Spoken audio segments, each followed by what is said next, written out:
mushriklar o'sha g'orni tepasigacha borishgan. Abu Bakr Siddiq roziyallohu anhu qaltirab yig'layotganlar, qaltirayotganlarda. Keyin Rasululloh sollallohu alayhi vasallam shunday qo'llarini qo'yib, diqqat bo'lmay dedilar. Siz ikkita odam u, uchinchisi Alloh bo'lganlar haqida shunaqa gumon qilasizmi dedilar. Shunaqa qo'rqasizmi?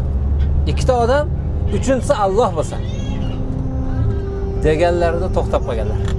Keyin aytadilar-ki, "Ya Rasululloh, hozir shular oyog'ini tagiga qarashsa bizni ko'rardik-ku.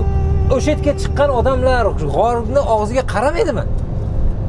Alloh qaratmagan ekanda.